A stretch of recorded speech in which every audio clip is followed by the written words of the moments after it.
देखिए अभी मैं ट्रेसिंग लैब में आया हूं और आज जो है एक नए सर्किट के बारे में समझेंगे जो उस लाइन से काफी सारे फॉल्ट आ रहे हैं, है ना सर? हाँ जी सर, काफी सारे फॉल्ट आ रहे हैं और उसमें नए टेक्नीशियन भाई साहब या बहुत लोग उसको चेक नहीं कर पा रहे हैं।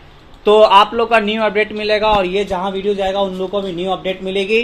तो ये वीडियो में लास्ट तक बने रहें और ये देखिए सर्किट कैसे काम करती है। और काफी सारे सर मॉडल में ये लग करके आ रही है इसे, है ना सर? सारे मॉडलों में यूज की जाती है, जिसमें ड्यूल पावर आईसी का यूज किया जाता है, ट्रिपल पावर आईसी का यूज किया जाता है। इन सारे मॉडलों में इस वोल्टेज इस सर्किट का बहुत ज़्यादा यूज किया जाता है और खासकर ये सेडेड प्रॉब्लम में बहुत ज़्यादा इसका यूज है, क्योंकि आजकल जितने भी फ्लैक्सिब मॉडल आ रहे हैं, जैसे पहले मिड रेंज वाले मोबाइल होते थे, आजकल फ्लैक्सिब हो गए, यानी सर्किट को फीचर को बढ़ाया जा रहा है। तो उसके हिसाब से कुछ सर्किट भी नई नई सर्किटें लॉन्च की गई है जो उस सर्किट से रिलेटेड बहुत सारी प्रॉब्लम आती है। खासकर सेडेड प्रॉब्लम में इस सर्किट का बहुत ज़्यादा यूज है, क्योंकि अगर आप एक अच्छे रिपेयरर है या आप कहीं भी कोर्स करते हैं किसी भी इंस्टीट्यूट से, अगर आपको बीओबी वोल्टेज नहीं पता है तो इस कंडीशन में क्या होगा, जो जितने भी फ्लैक्सिब मॉडल आ रहे हैं ना, उस तरह की प्रॉब्लम को यानी उस मॉडलों को आप रिपेयर नहीं कर पाएंगे, खासकर सेडेड में।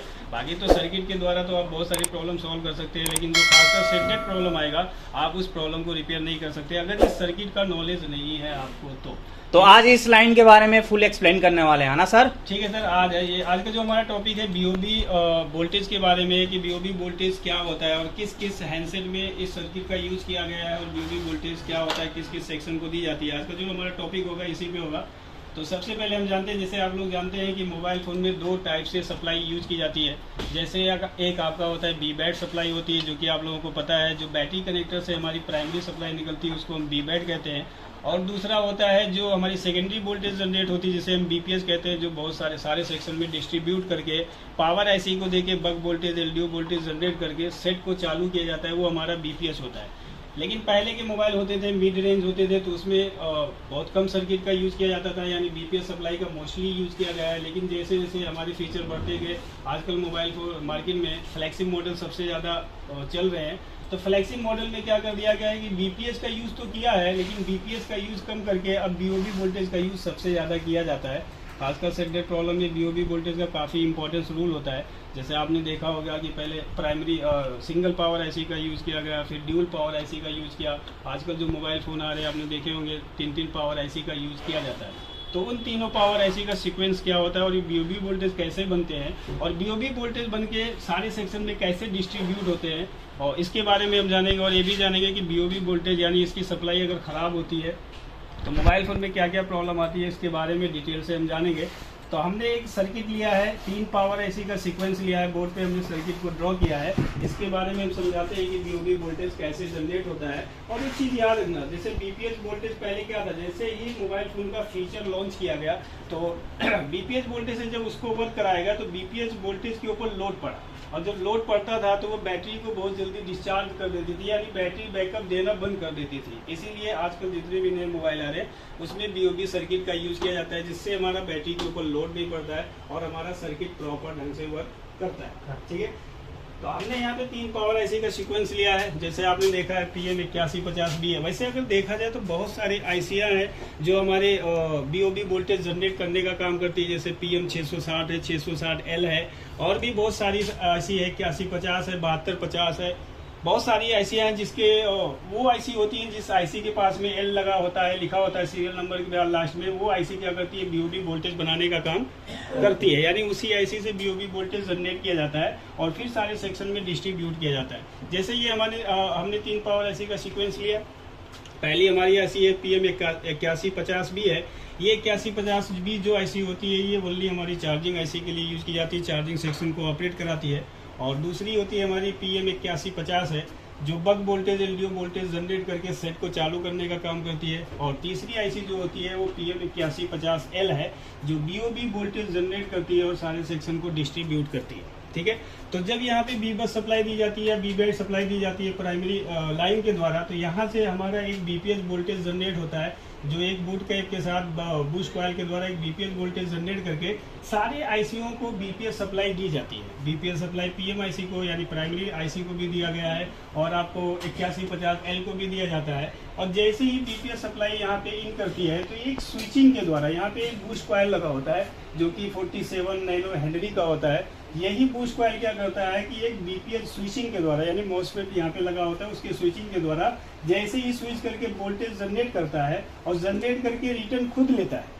और जैसे रिटर्न इस आईसी को जाती है तो यहाँ पे बीरेज बीओबी वोल्टेज जनरेट होती है, जो सारे सेक्शन को डिस्ट्रीब्यूट की जाती है। जैसे यहाँ से बीओबी वोल्टेज जनरेट होगा, अगर इस वोल्टेज की हम बात करें तो ये 3.0 से वोल्टेज जनरेट होता है और ये 3.7 तक जाता है। वो लोड के ऊपर डिपेंड करता है, जैसे आप लोड देते जाते हैं तो वोल्टेज का सीक्वेंस बढ़ता चला जाता है। ठीक है, तो यही हमारा जो बीओबी वोल्टेज जनरेट होता है, तो सबसे पहले आरएफ एलडीओ को दिया जाता है। ठीक है, आरएफ एलडीओ क्या होता है, आजकल जितने भी हमारे फ्रीक्वेंसी वाली सेक्शन होते हैं, जैसे वाईफाई, ब्लूटूथ, जीपीएस होता है, उस आईसी के लिए आरएफ एलडीओ वोल्टेज बीओबी से ही जनरेट होकर इसको दी जाती है। अब इस आईसी में जब ये जाती है तो इस आईसी का इनपुट वोल्टेज कहलाता है बीओबी वोल्टेज, यानी इस आईसी को जो मिलेगा, इस आईसी का इनपुट क्या होगा, बीओबी वोल्टेज।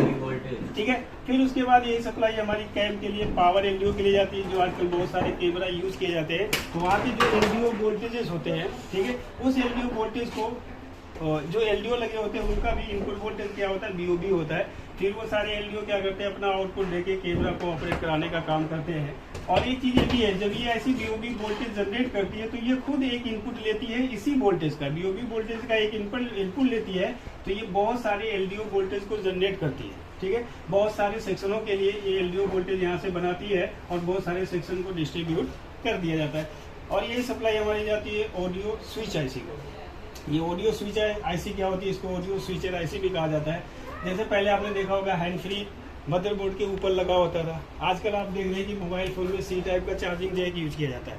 तो उस सी टाइप चार्जिंग जैक में हमारा हैंड फ्री जैक भी लगा होता है। आपने देखा होगा आजकल हैंड फ्री जो लगाया जाता है, कहाँ पे लगाया जाता है, सी टाइप चार्जिंग जैक में लगाया जाता है। तो उसके लिए एक स्विच आईसी लगाई जाती है, जिसको ऑडियो स्विचर आईसी कहा जाता है। उसको भी बीओबी वोल्टेज दिया जाता है, वो भी आईसी का इनपुट वोल्टेज होता है। उसके बाद WCD हमारी एक ऑडियो आईसी होती है, आप लोगों को पता है ऑडियो आईसी क्या होती है। उस ऑडियो आईसी को भी बीओबी वोल्टेज दी जाती है। फिर ऑडियो आईसी पूरे सेक्शन को, यानी ऑडियो सेक्शन को ऑपरेट कराता है।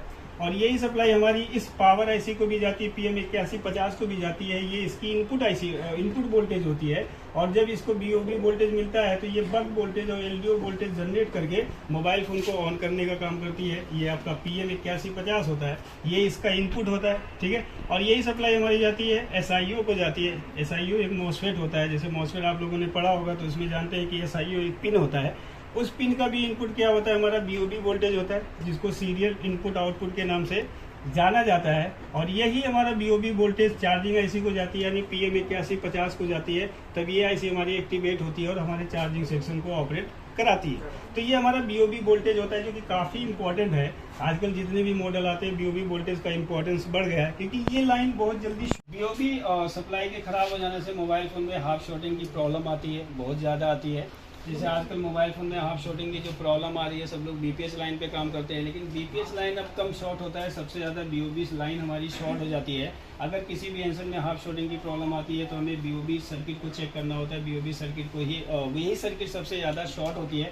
अगर बहुत सारे जैसे कैमरे की भी प्रॉब्लम अगर हम देखें तो हमारा बीओबी वोल्टेज सही आता है, क्योंकि अगर जो हमारे एलडीओ लगे होते हैं, 4 के एलडीओ लगे होते हैं, वो एक आउटपुट वोल्टेज कैमरा सेक्शन को देते हैं, जैसे AVDD होता है और DVDD एक एनालॉग वोल्टेज होता है, एक डिजिटल वोल्टेज होता है। वो एलडीओ के द्वारा ही कैमरा को दी जाती है, तो कैमरा ऑपरेट होता है। अब मान लो एलडीओ को हमें बीओबी वोल्टेज नहीं मिलेगा तो जाहिर सी बात है एलडीओ हमारा वर्क नहीं करेगा, क्योंकि पहले एलडीओ को ऑपरेट बीपीएस पे कराया जाता था। लेकिन जितने भी आजकल फ्लैगशिप मॉडल चल रहे हैं या जो महंगी मोबाइल फोन चल रहे हैं या 5G जो चल रहे हैं, उसमें बीओबी सर्किट का यूज बहुत ज्यादा किया जाता है। तो ये होता है हमारा बीओबी सर्किट। इसके खराब होने से काफी दिक्कत आती है, खासकर सेडेड प्रॉब्लम में इसका यूज बहुत ज्यादा है। तो बीओबी वोल्टेज ये हमारा होता है, ये इसकी सर्किट होती है। मैंने एक मॉडल का बताया, वैसे काफी मॉडलों में बीओबी सर्किट का यूज किया गया है। तो जैसे कि सर ने समझाए बीओबी के बारे में, और आप लोग अभी तो फ्रेशर ही हैं, सीख रहे हैं। देखिए आप लोग अभी उतना जोश नहीं होंगे, जब पता है कब होंगे, जब आप कस्टमर का फोन रिपेयर कर लेंगे और पर्स खोल के जब 2000-1500 रुपये डालेंगे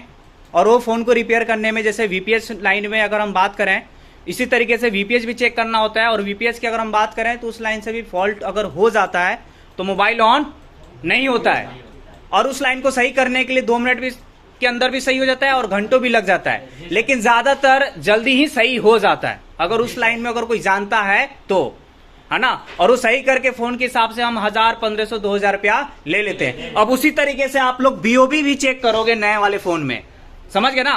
तो आप लोग को बीओबी के बारे में भी अच्छे समझना है, रिवीजन करना है। डायग्राम आप लोग को पढ़ने आ रहा है ना धीरे धीरे, तो आप लोग को घर पे भी क्या करना है, डायग्राम पढ़ना है, रिवीजन करना है। अब जैसे कि सर ने ये पोको M3 के बाद पोको M3 खोल के दिखाएं, ठीक है। तो जोइनी के पोको M3 मिलेगा सर, इसके अलावा बहुत सारे मॉडल में लग के आ रही है। तो आप कोई भी मॉडल का खोलकर ये सर्किट को रीड कीजिए, पढ़िए, ताकि आपको और नॉलेज बढ़ सके। मैंने बोले था ना कि क्या सबसे पहले क्या बनानी पड़ेगी, हैबिट। क्या बनानी पड़ेगी, हैबिट बनानी पड़ेगी। पहला काम हैबिट। अगर आपके अंदर हैबिट नहीं है चेक करने का घंटों घंटों, आप ट्रेसिंग कैसे कर पाएंगे। बेसिक में ही बताया गया था ना कि आपको हैबिट बनानी पड़ेगी अगर आपको ट्रेसिंग फॉल्ट फाइंडिंग करना है। तो साथ में ये भी बताए थे कि बहुत लोग उनको आता तो है लेकिन रिपेयर नहीं कर पा रहे। क्यों, उनको आदत ही नहीं है। वो जैसे फोन पकड़ते हैं, देखते हैं 2 मिनट चेक किए, 2 मिनट के बाद सर दर्द होने लगा। सर दर्द क्यों नहीं लगा, क्योंकि उनका आदत नहीं है घंटों घंटों चेक करने का। लेकिन आप लोग ऐसा नहीं बनना, आप लोग क्या बनना है, फेस करने का।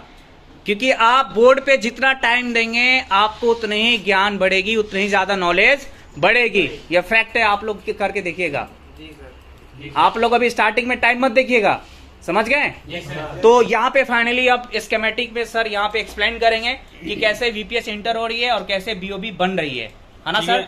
देखिए ये हमारी पावर ऐसी है PM8150 ये है। देखिए चाहे ए हो, अल्फाबेट का कोई भी वर्ड हो, इसे खासकर जितनी भी पावर ऐसी आते हैं जिस आईसी के सीरियल नंबर के यहाँ पे हम स्क्रीन पे बना लेते हैं सर जी। हाँ ठीक है, ठीक है सर, ठीक है। तो ये हमारी PM8150 ये है और यही वो आईसी होती है जो बीओबी वोल्टेज बनाने का काम करती है। जब इसको एक बीपीएस सप्लाई 3.7 की दी जाती है तो एक स्विचिंग के द्वारा, यहाँ पे देखिए BSW और BCK BOB1 और BOB2 आपका यहाँ पे दिया है। एक बूस्ट कॉइल लगा होता है जो 0.47 नैनो हेनरी का होता है और यही बूस्ट कॉइल होता है जो आपका बीओबी वोल्टेज जनरेट करता है। तो करता कैसे है, जब यहाँ पे इनपुट इसको दिया जाता है तो एक स्विचिंग के द्वारा ये वोल्टेज को जनरेट करता है और रिटर्न फिर ये उसी आईसी को देता है। और जैसे ये रिटर्न जाता है BSW BST BOB1, तो जैसे ही आपका एक बीओबी वोल्टेज जनरेट होता है, जैसे यहाँ पे आप देखेंगे बीरेज और बीओबी वोल्टेज हमारा बीरेज या बीरेज जो भी बोलते हैं आप लोग,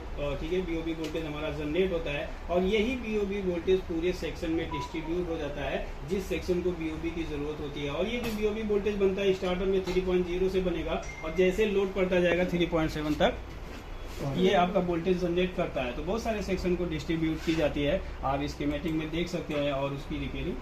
तो हमें हम लोग का वीवैट वीपीएच के बाद हमें फिर क्या चेक करना है, वीरेक बीओबी, समझ गया ना। जो इन तीनों का लगभग सेम ही वोल्टेज होता है। बीओबी लोड के हिसाब से वोल्टेज कम ज्यादा होगा।